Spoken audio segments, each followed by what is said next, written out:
because I've heard this reaction a lot. Oh, well, I don't want to play these fucking games. But guys, this is attraction. It's not a game. If you're sitting there sulking because you didn't get your way, do you honestly think like that's sexually enticing? No, it's not. You know, that's not a game. That's just human instinct. That's human desire. When you do certain things, you're not sexually appealing. Like, sorry, that's the hard truth. That's why we have things that like make us sexy, which is our confidence and our boundary setting and our listening skills.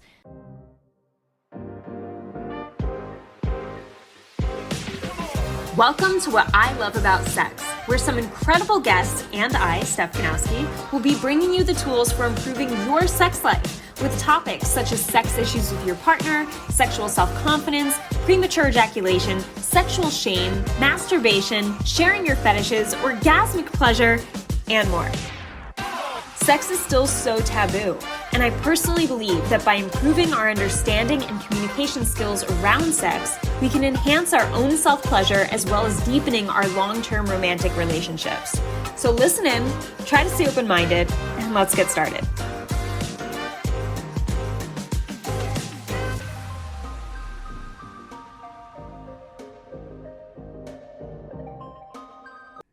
Hey guys, welcome back to another episode on the What I Love About Sex podcast. So today's episode, it might blow your mind. It's a really simple shift in your behavior and your communication with your female partner when it comes to sex and feeling frustrated around sex. But this simple shift can make a major difference for you and for her and for your sexual relationship. So what it is paying attention to your reaction when you are sexually turned down and paying attention to your reaction when you are given a sexual favor out of the blue, or she does say yes, or you have a positive experience. Because here's what tends to happen. Here's what I see. A lot of you guys, you know, you tell me on Instagram all the time. And when I say you guys, it's usually coming from the majority of conversations with men I have are through Instagram. So, and a lot of you come straight to here. So when it comes to having these conversations with you, what I often see is you're frustrated because the majority of you don't have the sexual frequency you're looking for, right? When it comes to intercourse, you would like more of it. And there's this dissatisfaction, disappointment, frustration when you're stuck in this place where no matter how much you want more of it, nothing ever seems to work, right? So I get it. Like, I get why, of course, you would be frustrated with that, right? Because you can't force her to have sex. You don't want to pressure her. You also don't want to feel needy, right? So it's like, fuck, like, how do I get what I want sexually without being needy or without being a dick, you know, and just wanting to pay attention and serve my sexual needs. Like, how can I do that just on my own? Because I can't. So that's what's fucking frustrating, right? I was just speaking from your side. So when it comes to this frustration, what often happens is there's this annoyance, this underlying annoyance when there finally is approval for sex, right? Or she finally does initiate, or you do ask for a blowjob and she says yes, very rarely. And it's this rare moment where she says yes. And what I see a lot of guys do first, let's talk about when she finally does say yes, or she finally does agree to giving you a sexual favor. What a lot of you will do is respond in a way that is negative. So for instance, an example would be responding like, see, was that so hard? Or I'm not asking for that much, or it's about time. You know, it's this sarcasm, it's this annoyed reaction, and you got the thing you wanted, but you're still responding in this annoyance and this frustration, which just shows her like, oh, it doesn't even matter. Even when you do give me what I want, I'll still react annoyed and frustrated. So it's kind of like, in her eyes, like, what's the point then? You know, like, he's still unsatisfied even when I do it. So fuck this. It doesn't work. It doesn't do anything. I'll just keep saying no because I get the same response and I don't have to do it if I don't feel like it. So see how does that make sense?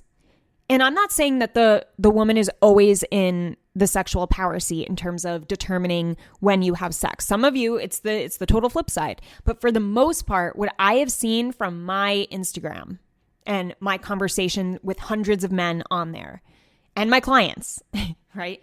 So, which usually come from Instagram. This is what I see so often. And you guys don't even like it. You're like, oh, I know, I hate when I respond that way, but like it just comes out, and even when you don't get it, let's talk about now, like when she does say no and there's just no chance of it happening and you respond frustrated, needy, or annoyed, right? So it's like I said, it's like the same response.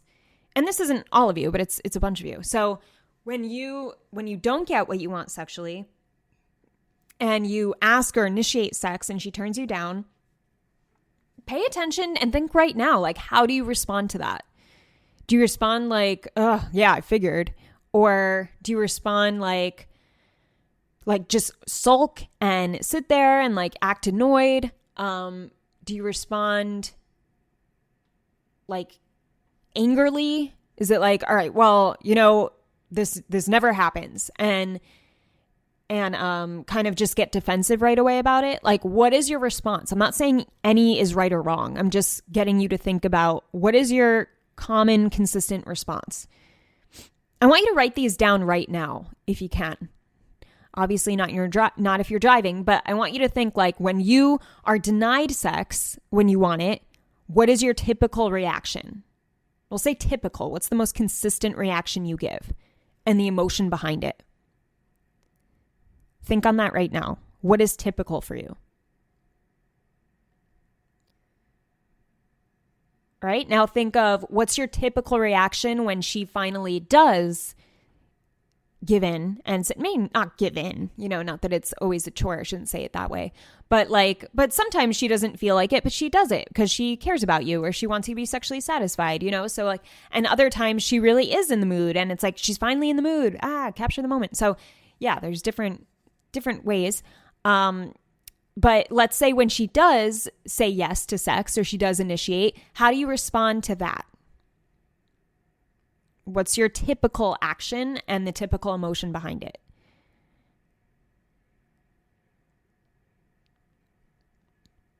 So once you're clear on this, you realize what emotional association you're creating between you and your relationship and sex. Your relationship with your partner and sex, right? Because your emotions around the communication behind it and initiating it, right, when it's brought up out of the blue and one of you is in need of it, has to do with, in the long run, what is the main emotion in our relationship tied to sex? If that main emotion is frustration, annoyance, anger, do you think the other person's going to want to do it? Regardless of what side you're on. No.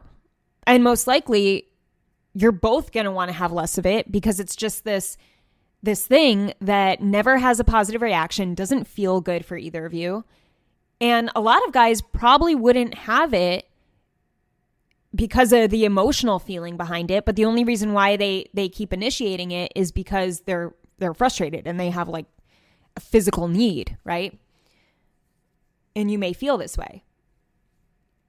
So taking it back to the main point of let's be focused on your reaction when you don't get sex and when you get sex.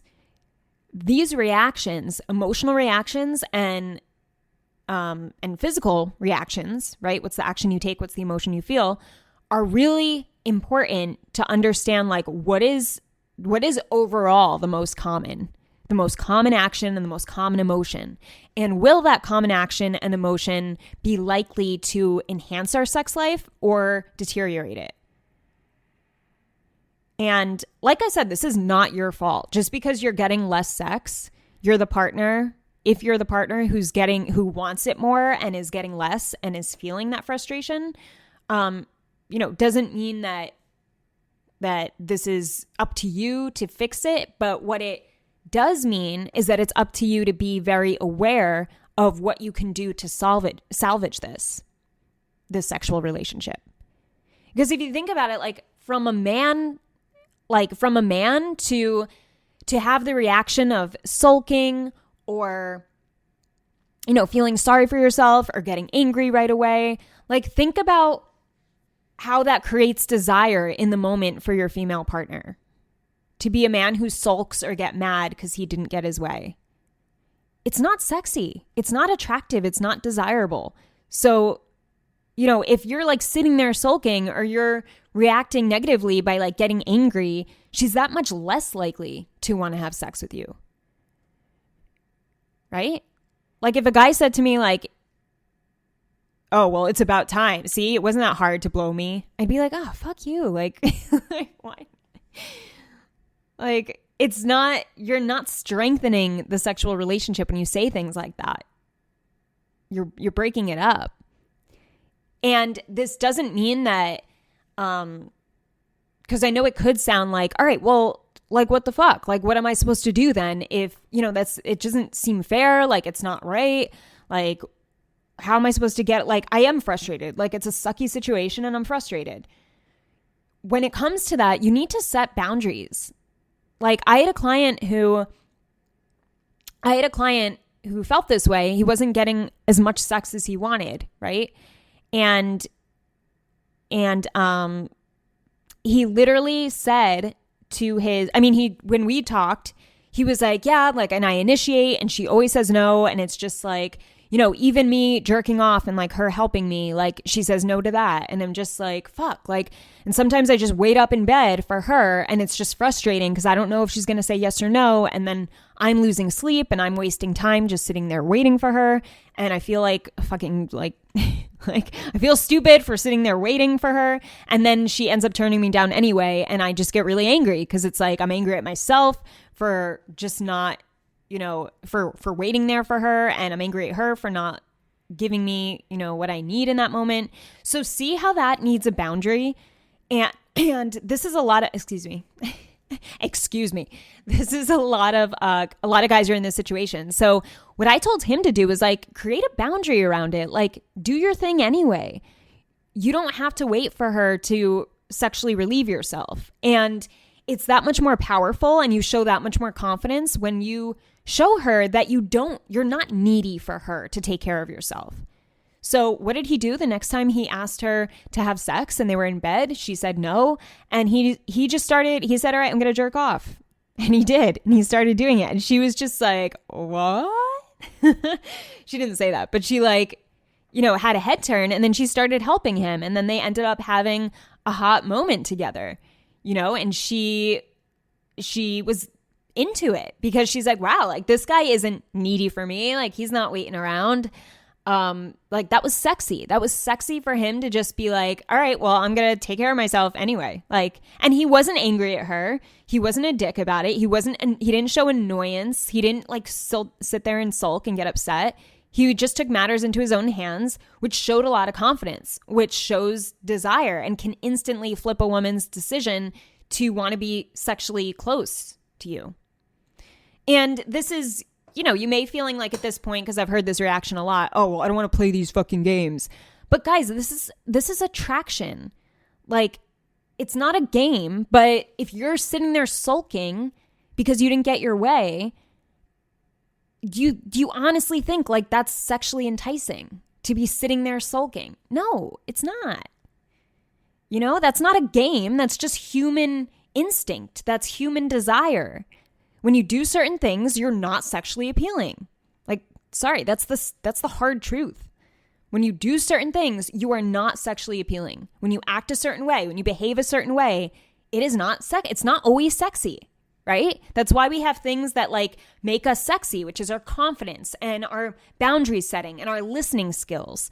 Like those are specific things about us. What don't make us sexy are us pouting when we don't get our way, us blowing up and getting angry when we don't get our way or out of the blue or when it's just unnecessary. Like there are things about us that are very, just as you see on your partner's side of you. Like when your partner, when she does certain things, I'm sure you know what things she does that are not sexy to you. So it's not a game. It's realizing, all right, what is a behavior that brings about attraction in another human? That's what this is. This is not playing games. It's attraction. It's what creates attraction, what creates desire.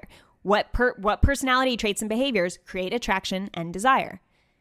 That's what this is, right? And like right now you're probably thinking what behaviors and actions your woman takes that you're just like, I am not attracted to you right now. Like you're not sexually appealing to me right now. And we all have that because we're human. So this is just understanding what you can do to put you in a more powerful place and a more confident place of getting your needs met sexually. And it has to do with paying very close attention to your response, to your reaction, especially when you don't get your way sexually. And as I said, when you do get your way sexually, because you can literally get addicted to a certain emotional state and a certain reaction in topics of your life. So when a guy is used to not getting sex so often and he always responds with frustration or annoyance, then even when he gets sex, because it's that same topic, what is he going to do? He's going to respond with frustration and annoyance because those are the emotions he's addicted to when it comes to sex. Those are his go-to. When I say addicted, I mean those are his go-to emotions, his go-to emotional state. When he thinks sex, he thinks frustrated. When he thinks sex, he thinks annoyance. So when anything happens around sex, he's going to resort to those two emotions if that's his consistent behavior. So you have to change your consistent behavior even when you're not getting your way.